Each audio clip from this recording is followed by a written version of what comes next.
Okay, so you're gonna go to your Webull app right here, and then you're gonna go down to menu at the very bottom, and then you're gonna click on more. There's a three dots.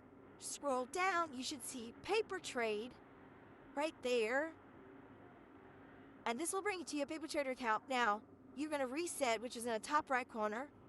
Reset to whatever number you want to start off at. But I started my account off at 1,000, so you confirm the reset. And then boom. So this is how you're going to trade. Then you're going to click options. And then you'll be able to type in any ticker.